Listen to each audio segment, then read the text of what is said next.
Welcome to Southern Fried Baseball, brought to you by College Baseball Central, bringing you 90 feet closer to the greatest show on dirt. Here are your hosts.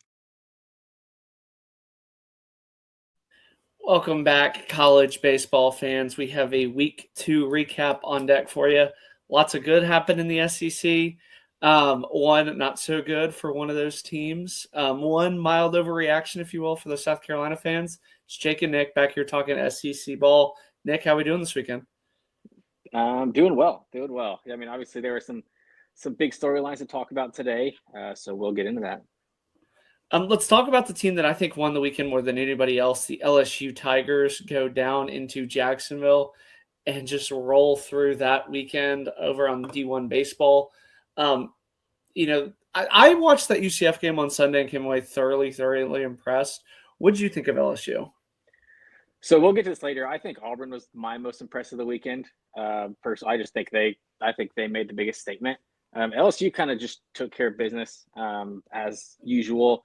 I would say what I took from it is I'm still worried about the starting pitching. William Schmidt obviously handled things on Sunday, looked great. And that's a very good sign because he was probably the worst of the three last week. But yeah, I mean, Kason Evans, another not so good outing. So we'll kind of see. The starting pitching I have issues with. What I don't have issues with is this offense is just absolutely rolling. It seems like it's somebody different every day that has a huge game. Kade Arambide, I think, had probably the best weekend overall. He didn't make the most noise just because his home runs and his 2 home runs, I think he hit 500 if I saw that right. So yeah, it was a very good weekend for the LSU offense. But yeah, I mean, they were big favorites in all 3 games as they should have been. So I think they took care of business. And yeah, like I said, outside of the starting pitching, questions are pretty much answered. Yeah, I think for me, the thing that I came away most impressed was just how complimentary a lot of the coaches were talking about LSU. Their ability to cover the plate, choke up with 2 strikes. Like, it's a very mature offense. And I think the scariest thing for me is I think that offense still has kind of another gear. Like, that they didn't really play like the best, if they will, on offense, and they still put up nearly double digits in every single game. So I think that's the scariest thing for me is I feel like we're still kind of getting into it. We're still figuring out a lot of this team. They still don't have Chris Stanfield. So it feels like that, as a lot of this stuff gets figured out, LSU just feels like a meat grinder. And I wanted to ask you this because I saw it from one of the LSU fan pages. If you had to pick 3 people in the LSU lineup to get the final 3 outs of the games, like, who are the 3 that you would pick? Like, I feel like there's not really like a ton of weaknesses in this lineup or anybody that you can kind of say is going to be a cog in the machine down at the bottom of the order, as Caraway, who hit 3 hole for Oregon State most last year, hits in the 9 hole. I mean, it's just an insanely deep lineup for me. Yeah, I mean, Caraway is still one of them for me, just because of the inconsistencies. I feel like he has more swing and miss than most other people in the lineup. I think, and like obviously, if I was trying to get people out, that's how I would go about it. I still have a question about Braden Simpson. It was nice to be able to see, and we even talked about this on Thursday, is like who would take over that outfield spot, and they put him in left field and had Dardar at second. So that was encouraging, that showing and proving that he can play multiple positions when people are kind of out of the lineup. But yeah, it's got to be them, and like it's obviously not Curiel, it's not Jake Brown right now. I'm not touching him. Zach York, it depends on the situation. Zach York, obviously a ton of swing and miss too, so that could be another candidate just because of the swing and miss potential. Yeah, I think the thing for me is the same thing there was at Grand Canyon. When he's hot, he's extremely hot. And when he's not, he tends to kind of overpull some stuff. So that'll be the interesting thing, just to see how kind of SEC teams pitch him, play him, field him. Because, again, we have a big sample size on him and what he does. But we're starting to kind of see some nicknames come about this LSU team. I saw Dardar referred to as the Fossil on Instagram, which might be one of my favorite nicknames that I've heard. But vibes are at an all-time high, if you will, at LSU. I mean, they've won the national championship twice under Jay Johnson, but they've never started as well as they have this year. It always seems like they go into a tournament. I know that we had Iowa where they got wrecked a few years ago. They lost to Omaha early. Like, this team just feels like they're rolling. And, like, that's the scary part is LSU always kind of picks it up down the stretch. And if this is how good they are now, how are they going to pick it up down the stretch? Yeah, I mean, obviously only time will tell. It's still 3 games against Milwaukee and then Nichols, and then obviously they look good this weekend. But that's also, we talked about Milwaukee got beat 20-3. Well, hold on. There was one game that you missed in there. They played Kent. Oh, yeah, Kent State. Yeah. I didn't even see. Yeah. They played Kent State. Gave up 7 runs at Kent State. This is another pitching issue, but scored 10. Yeah, I mean, like I said, obviously LSU is one of the top. They're a top 5 team in the country. There's no doubt about that. That part's pretty much settled so far. Yeah, 100%. The other team that really challenged themselves this weekend, the Auburn Tigers, go into Globe Life. They beat Kansas State, Florida State, and Louisville. I'm going to be honest with you. This felt like a really easy side of the bracket looking back at it. I mean, Louisville's had all their struggles. Florida State looked really, really bad as they went 1-2 on the weekend. Obviously, that gritty game on Friday night against Kansas State. But Auburn brought the bats with them this weekend. I mean, they looked really, really talented at the plate. They had a really, I think, mature approach. And again, they just outclassed Louisville. Like, I watched that game on Sunday. It just looked like these were 2 teams in different stratospheres, in my opinion. Yeah, from an offensive, I guess I'll say from a depth perspective. Yes, it's kind of from a lineup depth perspective. Yeah, because Louisville, they put up 6, but you were only really worried about Louisville scoring when it was the top of the order, and obviously that's who did all the scoring for him. Tag Davis kind of took care of it. He had 3 or 4 of their RBIs out of the 6. But yeah, we talked about we wanted to see the offense step up, and could the pitching staff put together 2 straight good weekends, and they did. Jake Marciano, if he keeps throwing like this, if they have a real Friday night ace, that kind of changes everything for them. Like they're another team that's in that kind of right now 5 to 10 range in the country. And if they have a true Friday night ace followed by guys on Saturday and Sunday that can keep the game within reach and let the offense do damage, then yeah, this is another very good team. This is a top 3 or 4 team in the SEC. I think the thing for me is that they started Brandon McCrane in the 4 hole. If you remember, he's kind of one that's playing just because Rembert's been banged up. He had a tremendous weekend. Again, I watched that Louisville game really, really close. He had 2 hits. That's some really competitive at-bats. So that's the thing is, as they kind of get some of these guys back from injury, what they kind of do. Because, again, we saw it last year with Butch Thompson where with the staff having so many issues and, really kind of coming through.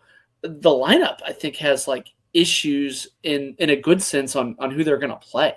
It's a complete 180 from me. And again, I think Auburn played like one of the best teams in the SEC this weekend. Like if they play like this, they're going to be tough to beat 2 of 3, in my opinion.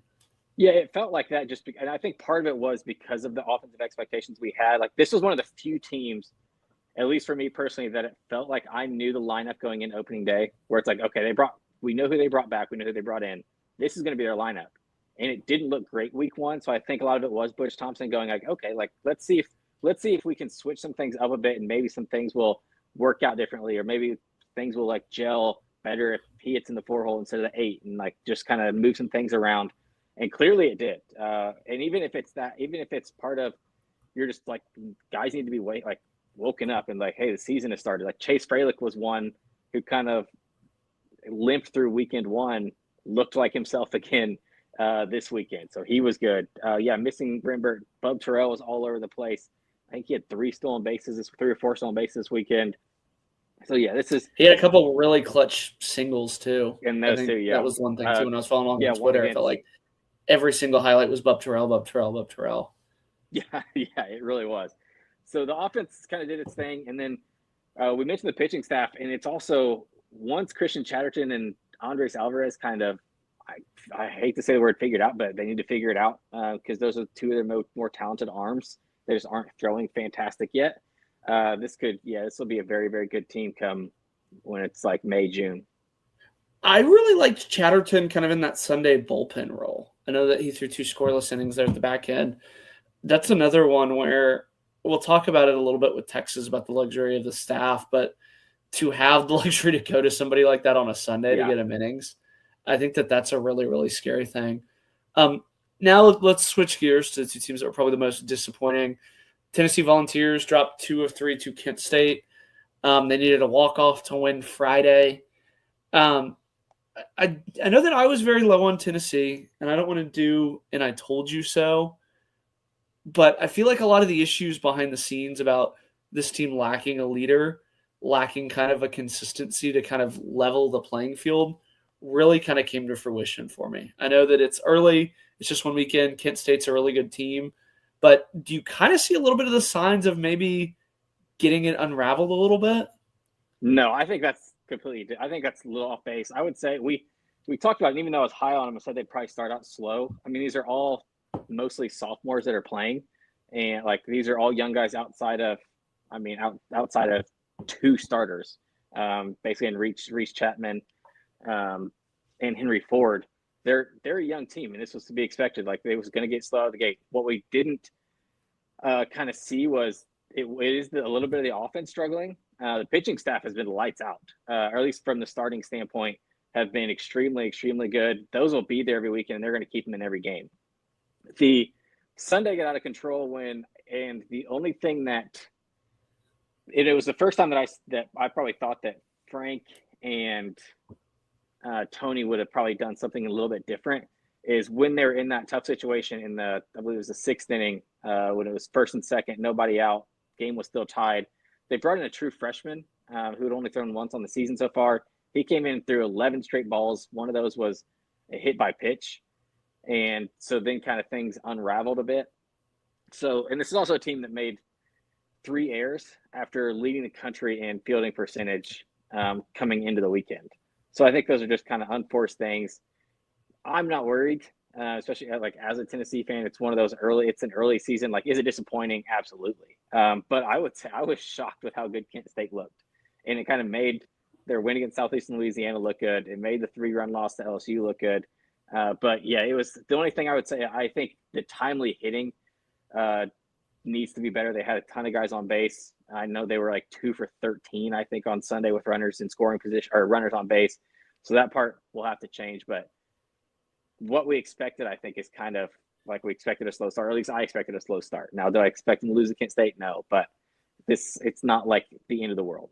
Yeah, I was going to say, it's not the end of the world that they lose a series like this. I don't think it's ready to hit the panic button for me, but Henry Ford has been as good as advertised. I know he was kind of a ton of their offense this weekend, but I think they got to get more from Ariel Antigua and Manny Marin up the middle. I don't know if Ariel Antigua is going to play much more. I think that's Tyler Wyatt's going to take over, and he like that guy. And it was one of those. He's been on. He's been. Do you think he takes over though for Manny Marin? And Manny Marin's the better defender and better hitter. That's why Manny. He's been playing short. And they moved Antigua to second because Marin beat Antigua out for that shortstop position throughout the fall and the spring. And so, no, it'll be him. And that's why, like, Wyatt started at second base for Antigua on Sunday. What do you think about Levi Clark's at-bats? I know he's hitting under 200. He's another guy that I think is a little bit too talented. Is it just a mental thing? Is it a slow start? Is it something where you maybe move him down into the lineup so you can see kind of some different pitches? What do you think the solution is with Levi Clark? Yeah, he's one of those two where it's like when he's hot, he's hot. When he's cold, he can be as cold as anybody. And it's sort of his swing path. The barrel is not in the zone very long. It's it's extremely whippy. What I am afraid of this year, and I mentioned it on a show in the fall I did for like a Tennessee thing, was I worried, and that's what it kind of looks like. If you remember Blake Burke sophomore year is kind of what it feels like, where he kind of lit the world on fire as a freshman and I think he had 12 home runs, like 98 at bats as a freshman. And Levi Clark was like doing that last year. It feels a little bit like that. He's so streaky, but yeah. And there are questions about like, could you move him down the lineup? Absolutely. I think Tyler Wyatt has shown he can be that kind of 3 or 4 hole hitter. Reese Chapman is leading the team in RBIs right now. He could be that 4 or 5 hole hitter. So yeah, moving Levi Clark down until he heats up wouldn't be a huge concern. Yeah, that's the thing for me is I think just kind of finding the pieces. And I know for Elander, I know it's only his second week being a head coach, but these are the kind of things that you really do have to kind of learn on the fly that I think Tony was so great at was one, just kind of settling everybody down when they have weekends like this. And then two, kind of pulling the right levers so Levi Clark still feels like he's contributing without feeling like the staff's given up on him.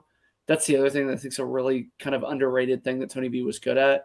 So I think that that's what Elander really has to learn between now and this time next Monday is how do you manage this team? Because again, they play UCLA, they play Virginia Tech, who only has one loss, and like it could very easily be Arizona State, who's also undefeated. Yeah, it could very, and they play Arizona State earlier in the weekend. It could very easily be a 1-2 weekend or a 0-3 weekend, and everybody's kind of panicking because it's back-to-back weekend losses. I think that that's the thing for me is.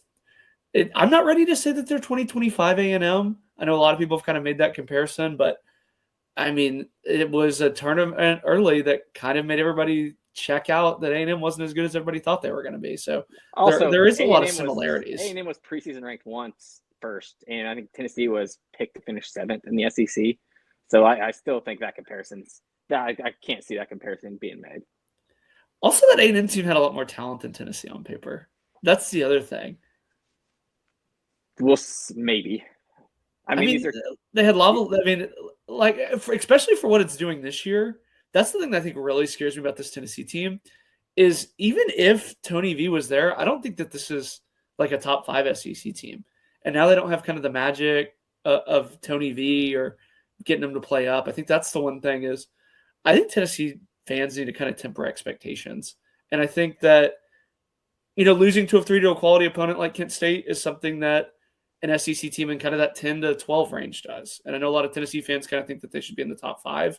That's the one thing for me is I think it's not an elite Tennessee team like we've seen in the past 5 years. I mean, it's back-to-back number 1 recruited classes that are playing right now. But like I said, it's because they're young. Talent is obviously there. They're projected to get 2 first-rounders this year. I mean, obviously one's a pitcher, one's a hitter. So that part is different. I think where it was – so that part is different, but yeah, it's still extremely talented, and it does feel like okay, maybe this is just obviously not giving up on the year, but like next year is like even in Tony V's like what his plan was in the fall was like next year is like the year when it's like you have back-to-back number 1 high school recruiting classes, and now they're freshmen, sophomores, when those guys are sophomores, juniors, was supposed to be the killer year anyways. So it's obviously not giving up on this year, but next year was always we're winning another championship. Yeah, that's the one thing though, is if Tennessee fans are going to let that have like a quote unquote down year. Because a down year in Tony V was like last year where they finished 7th and went to a super regional. Yeah, well, that's exactly. Let's move on to a team that probably has a complete 180 of fan expectations. The South Carolina Gamecocks. They had their Freedom Classic this weekend as they hosted Army, Navy, and Air Force. Army beat them on Friday before they bounced back to beat Navy and Air Force. I should say Army has a really good Friday guy. They really gave Clemson a lot of fits. I thought Navy was the best of those 3 teams, and South Carolina just pounded them on Saturday. We'll talk about it more on Thursday about what it means for South Carolina, but this feels like a program that's just teetering on the brink of everything going wrong. Yeah, and a lot of it is it does feel like compared to like when we were talking about how Tennessee had a rough weekend, it still isn't like it's not from a social media standpoint where it is complete. Like it seems like South Carolina fans have just given up and like they're just ready to move on to next year because they're complaining about every sport being down. Losing to Army just felt like almost like the last straw, even though they did bounce back and win the next 2. It just seems like one of those.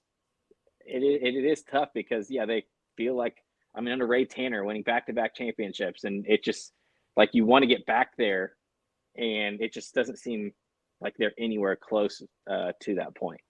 No, and I'll read something from one of the Army players because I asked him what was better, Founders or Clemson. He said Founders for stadium, Clemson for atmosphere.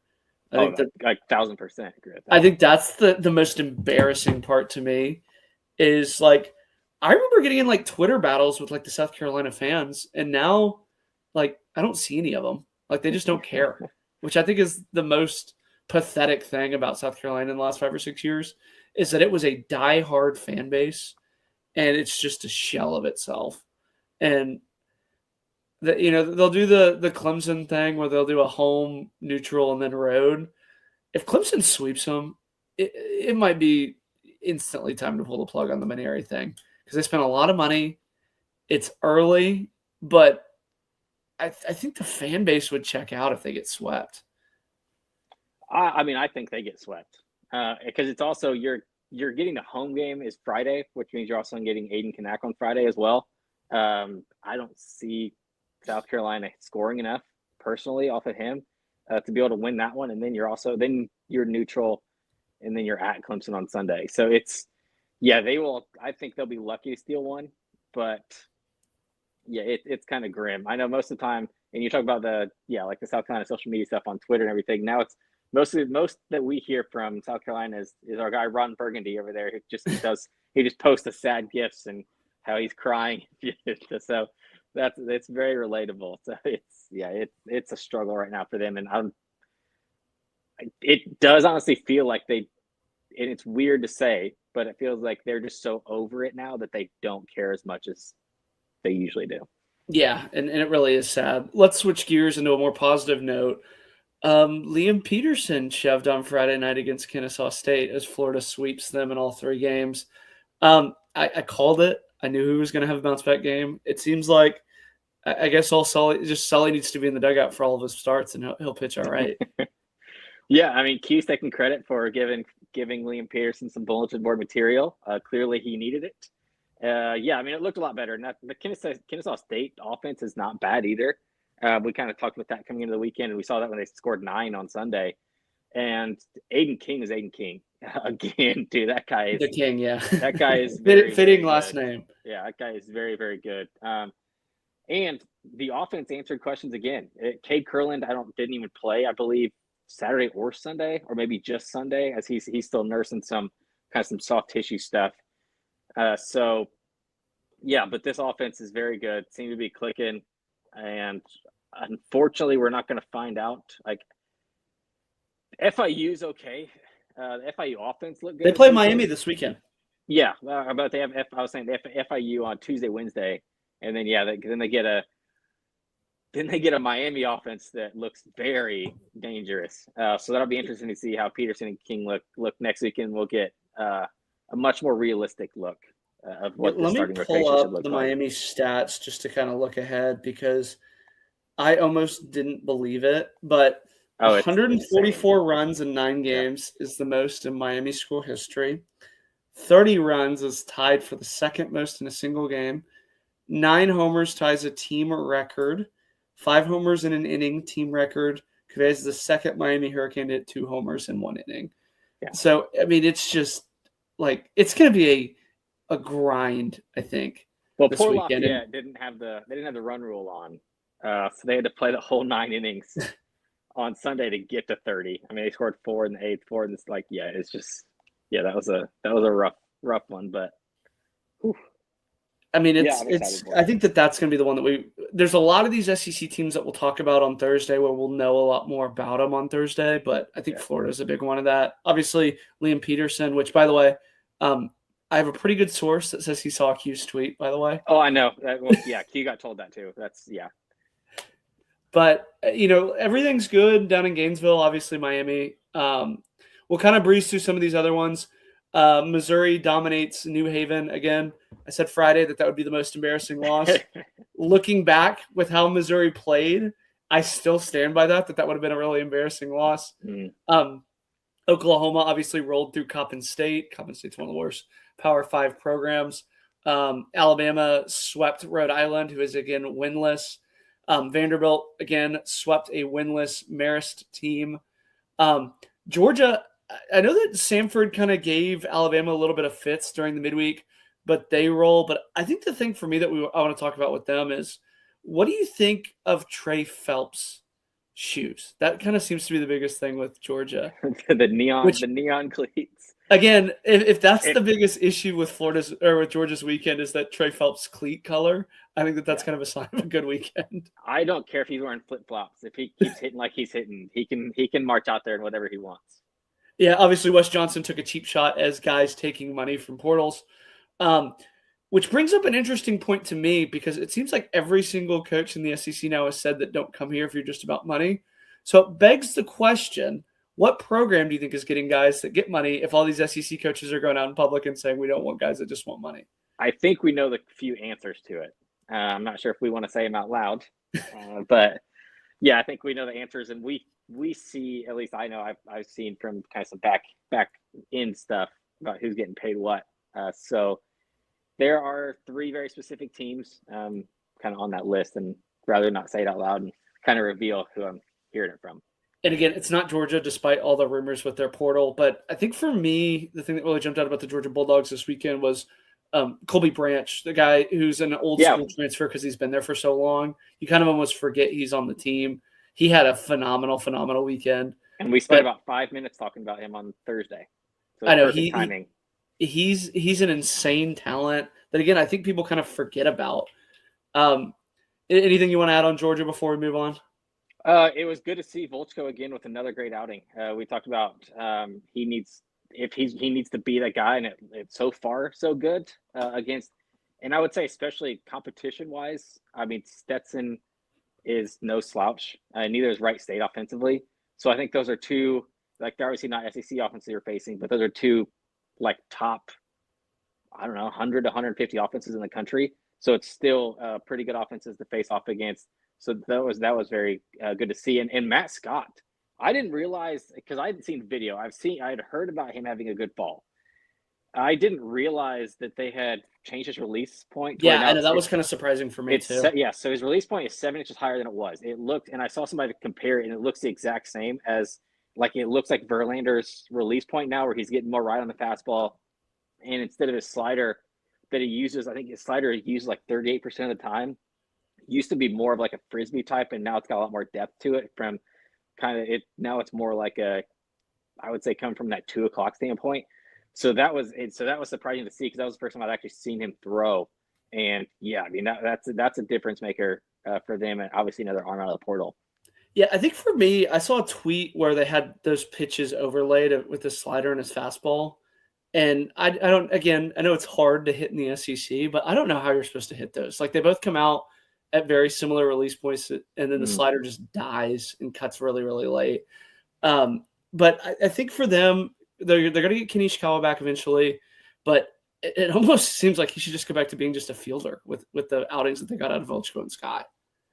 Yeah, maybe. I mean, I still want to see, like, obviously, if he won the job to be a weekend rotation guy in the fall, it means he's obviously qualified to do it. So I still want to see it. And I would say make that decision halfway through the year or something. Let him get a couple.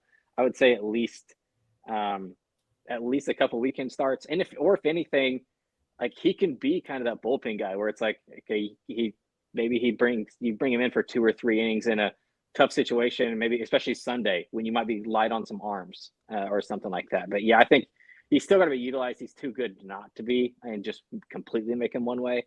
But yeah, it's once they get healthy, they're feeding the trees again. Offense looks to be there. It just, I don't know. It's still a wait and see of it's going to repeat itself of when these arms start to collapse like they had the last couple of years. Yeah, I think they really addressed that in the portal, and they really are trying to mitigate that problem that they've had.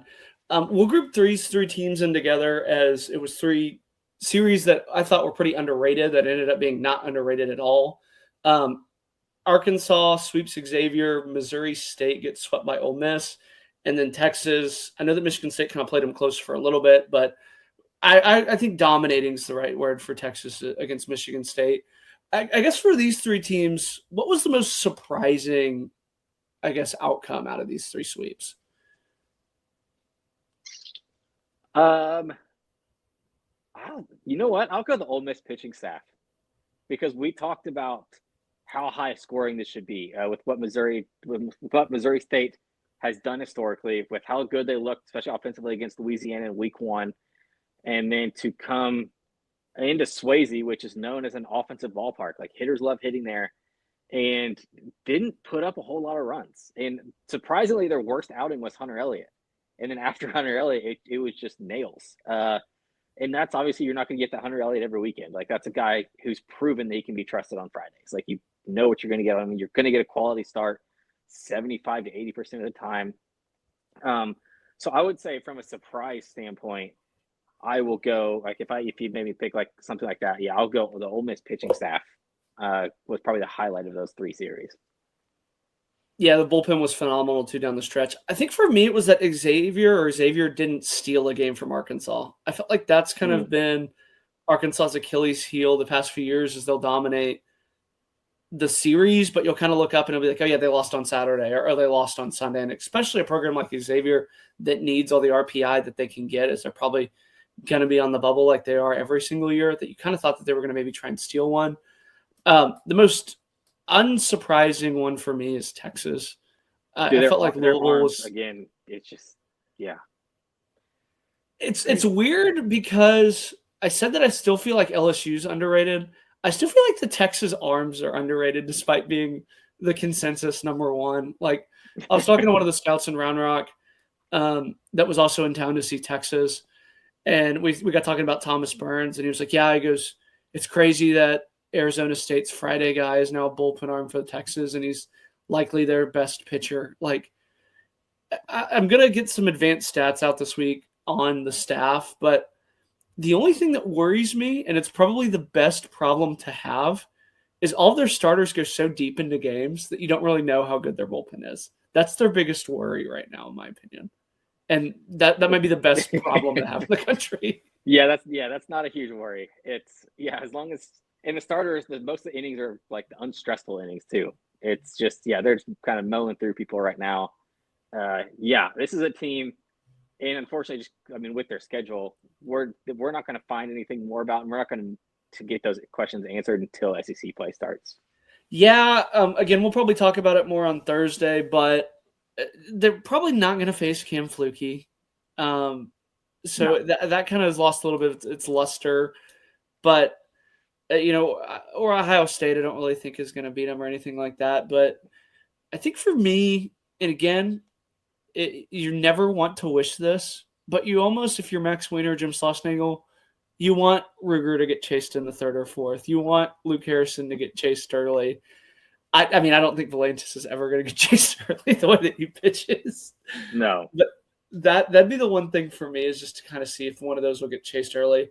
One of the other ones, Texas A&M, they sweep I think a really high-quality Penn team. The bats disappeared for a ton of those games as they needed back-to-back walk-offs. One of them being an error double on Friday and then a walk-off walk.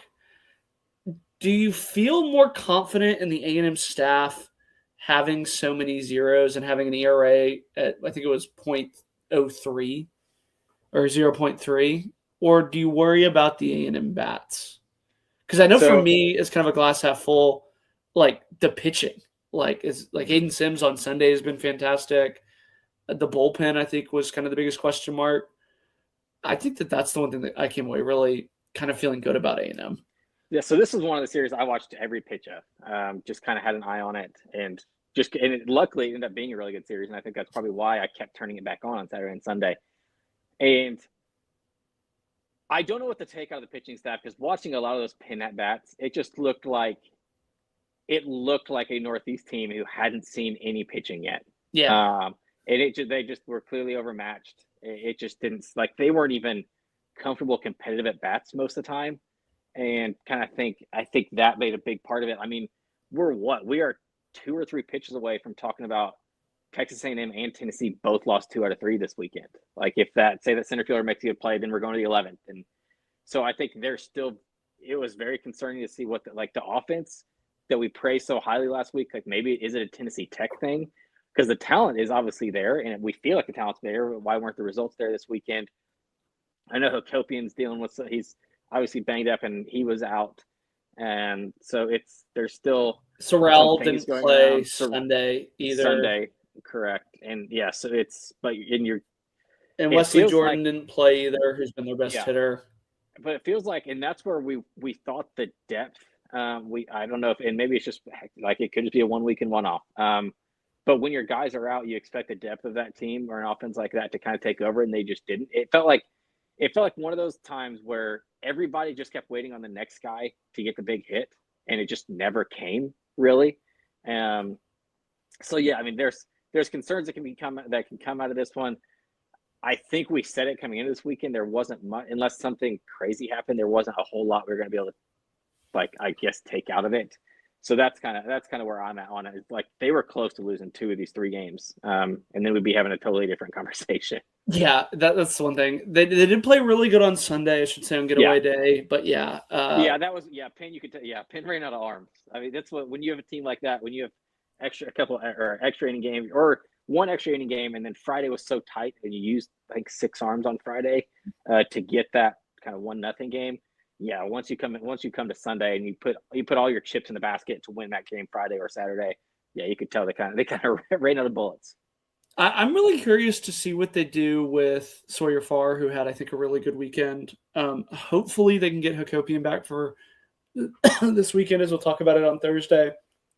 I think they got to get more from Bear Harrison behind the plate. But yeah, I think that this is one of those ones where we saw it a lot last year with Ole Miss after Arlington, where they didn't really play that good, but you were like, okay, like when we're talking about this in April or May when they get into these SEC schedules, like no one's really going to remember other than that they swept Penn.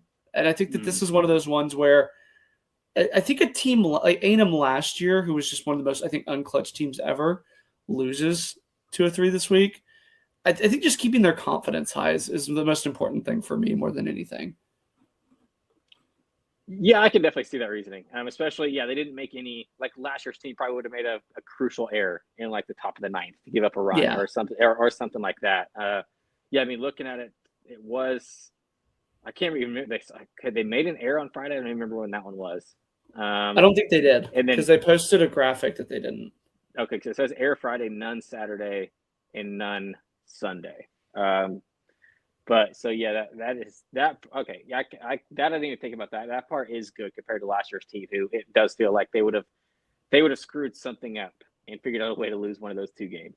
Yep, 29 innings pitched, whip of under a half, no walks, 32 strikeouts. The no walks, I think, is a big one. Yeah, that is a very big one. We'll kind of keep this last one quick, as I think it was probably the biggest anomaly of the weekend for me. Kentucky takes 2 of 3 from University of Evansville. They get shut out on Sunday, 1-0. I can be honest, I didn't watch a single inning of any of this game. Oh, I mean, that's my alma mater, baby. So we'll leave it all to you for the expertise. Yeah, it was. They were controlling the beginning innings for a little bit from Kenton Deverman, who's very. If you remember, Kenton Deverman was that freshman who dominated ECU in the regional 2 years ago as a true freshman. So he's a junior now. He actually threw fairly well against Kentucky. Just couldn't get any run support. The surprising thing is, and I'll say that is a big ballpark. It's playing there. Trust me, it was no fun, especially. And I played in the dead bat era too, in the dead ball era, excuse me, where it was disgusting to try to hit out there. It was very tough. Ball doesn't fly. So I get from that standpoint, but there really wasn't. It wasn't a huge, like, Kentucky scored based on, I think, like 4 or 5 home runs over the weekend that were 2-run shots, 3-run shots, and then they just didn't get that on Sunday. So it's kind of disappointing from an offensive standpoint to not score. But yeah, it also sort of felt like, okay, we won our series on the road. Let's get out of here and get back home type of Sunday a little bit. Which, again, there's nothing wrong with that. Yeah. Kentucky's not going to get any hate in the polls, I think, for that loss. They're going to be fine. Nick, that's all we have time for here. We're going to be back here Thursday. Probably going to be our longest show of the year as we'll be talking all those tournaments. It's Prove It weekend for a ton of these SEC teams. I'm excited to talk about Thursday. I think this is probably the show that I've been most looking forward to is this Thursday. There are some big games next weekend. It's going to be a lot of fun. See everybody on Thursday.